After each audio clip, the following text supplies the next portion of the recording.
नमस्कार। ज्योतिष के कार्यक्रम सौभाग्यम ज्योतिषम में मैं पंडित विशाल बिरथरे आप सभी प्रिय दर्शकों का हार्दिक अभिनंदन करता हूं। प्रिय बंधुओं, सबसे पहले माँ बगलामुखी का ध्यान करेंगे।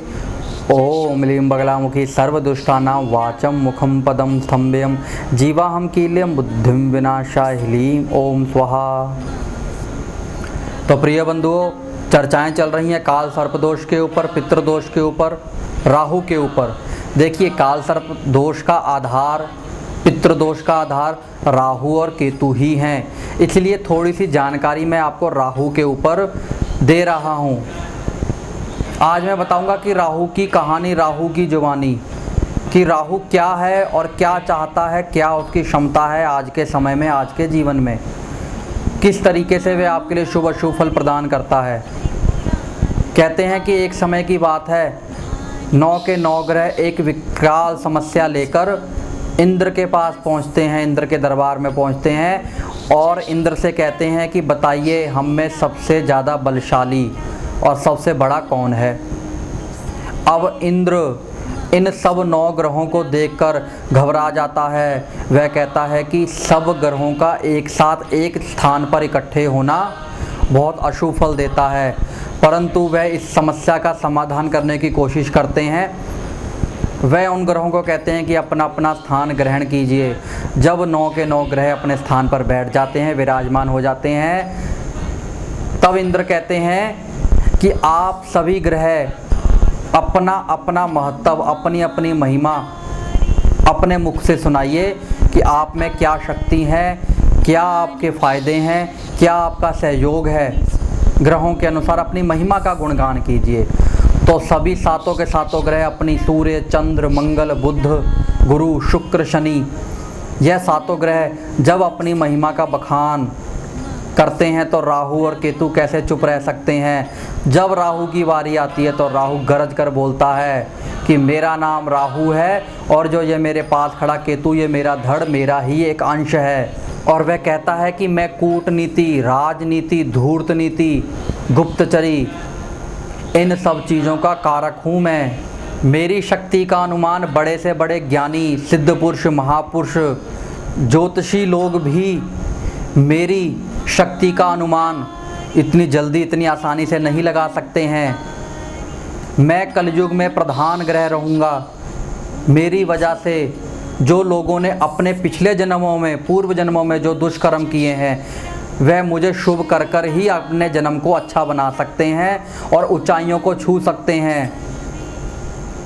जो मैं लोगों को पिछले जन्म का फल देने के लिए मैं ही सक्षम रहूँगा इन 9 ग्रहों में। उस समय राहु कहता है कि कलयुग मेरा ही युग होगा, क्योंकि उस समय इलेक्ट्रॉनिक का, विज्ञान का, गणितज्ञ का, इन सब चीज़ों की महत्वता रहेगी जो कि आज हम देख रहे हैं। उनका कारक कौन है? राहु है। नई नई टेक्नोलॉजी जब जब आती है, नए नए मोबाइल सेट आते हैं, नई नई चीज़ें आती हैं, टेक्नोलॉजी आती हैं, यह सब राहु की देन होती हैं। बिजली का जो उत्पाद होता है यह राहु का होता है। कहते हैं कि ज़मीन से जो खनिज निकलेंगे वह मेरे ही रूप में होते हैं, जैसे कि कोयला, डीजल, पेट्रोल, केरोसिन, कई तरह के खनिज पदार्थ जो निकलते हैं, यह भी राहु ग्रह से ही लिए जाते हैं। आजकल के समय में गलत तरह की राजनीति, गुंडागर्दी, बेईमानी, झूठखोरी, यह सब राहु की निशानियां हैं। रिश्वतखोरी, जालसाजी, यह सब राहु की ही निशानियां होती हैं। शास्त्रों में कहा गया है कि ज्योतिष के अनुसार राहु और केतु को छाया ग्रह माना गया है, यानी कि उनको इतना महत्व नहीं माना गया है। लेकिन आजकल के समय में क्या है कि राहु और केतु जिसकी जन्म कुंडलियों में ख़राब हो जाएं उसको हीरो से जीरो कर देते हैं, 100 से शून्य पे ला देते हैं। तो यह राहु की कहानी, राहु की जुबानी जो मैं बता रहा हूँ, यह सब बातें आज के समय में सच हो रही हैं कि मुझको छाया ग्रह कर टाल दिया जाता है, लेकिन मैं किसी को भी रंक और किसी को भी राजा बना सकता हूँ। कहने का भाव अर्थ है, जब आप देखते हो सट्टा, जुआ, लॉटरी जब निकलती है, शेयर मार्केट में जब लोगों को लाखों का फ़ायदा होता है, वह सब राहु की वजह से होता है। शेयर मार्केट में नुकसान होता है, कर्जदारी हो जाती है, यह सब किसकी वजह से होती है? राहु के अशुभ होने की वजह से होती है।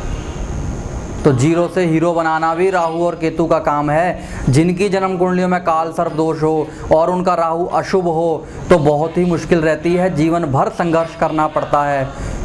उनके स्वभाव में चिड़चिड़ापन आ जाता है, नेचर में खिजपन हो जाती है, धन परिवार कुटुंब की दिक्कत रहती हैं, बहुत ज़्यादा क्रोधी रहते हैं वे लोग, सुख की कमी रहती है। संतान में केतु अगर खराब हो जाए, संतान में जो लड़का होता है वह नालायक निकलता है या संतान होती नहीं है, यानी कि संतान की वजह से कोई भी खुशी का आप कोई सहयोग नहीं पा सकते हैं, शत्रु ज़्यादा पैदा हो जाते हैं, कोर्ट कचहरी के मुकदमे चलने लग जाते हैं, लाइलाज बीमारियां लगती हैं, एलर्जिक जो प्रॉब्लम्स होती हैं वह लग जाती हैं, कर्जदार हो जाते हैं, दाम्पत्य जीवन खराब हो जाता है, भाग्य की हानि हो जाती है।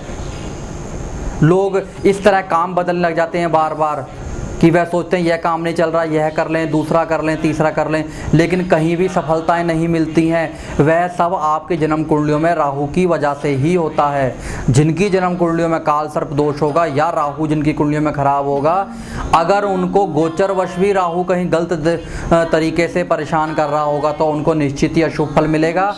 दूसरी बात, अगर उनकी जन्म कुंडली में उनका लगन और 9वां भाव स्ट्रॉन्ग नहीं है तब भी उनको मुश्किल आएंगी।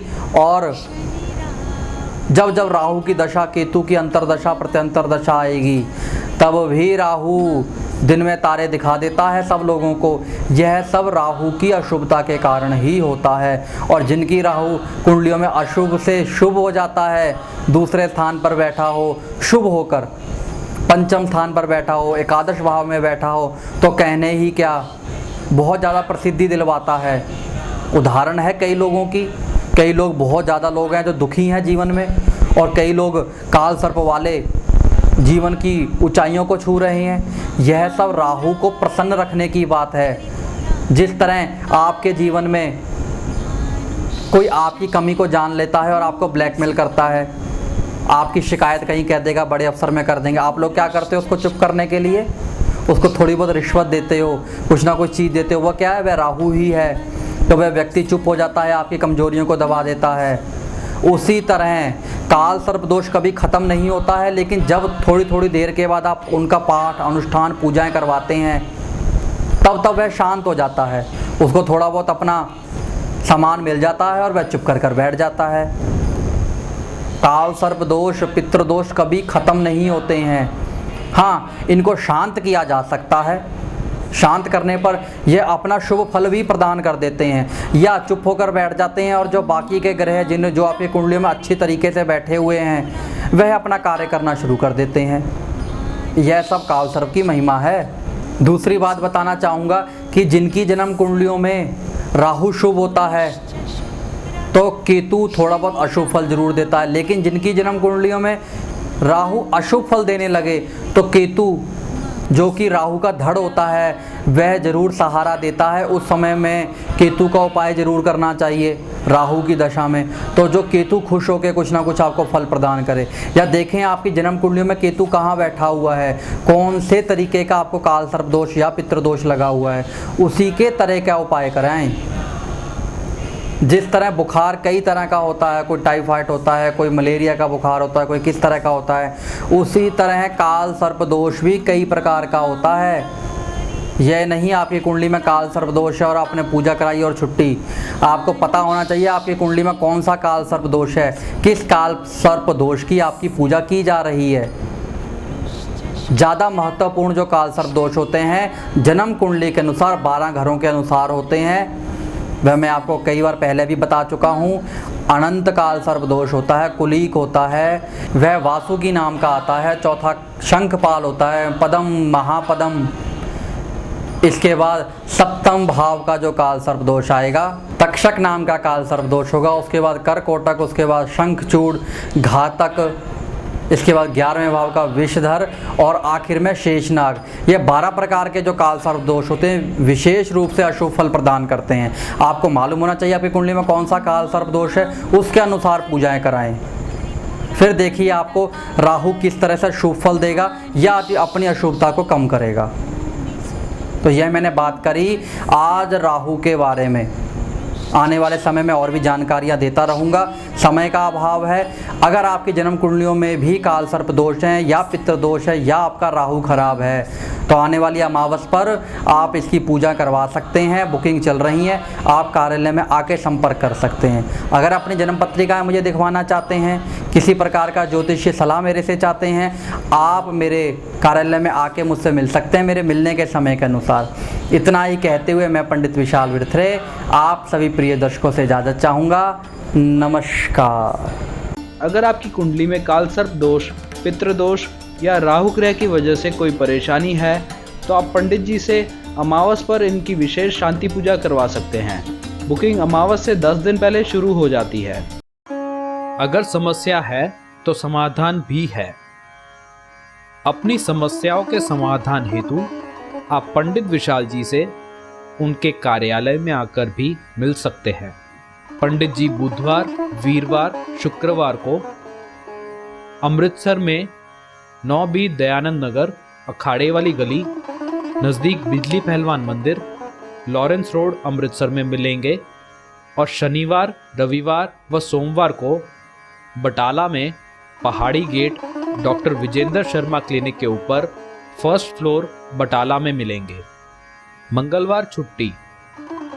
मिलने का समय सुबह 11 से 3, स्पेशल अपॉइंटमेंट 3 से 6। Mobile number 9988813599।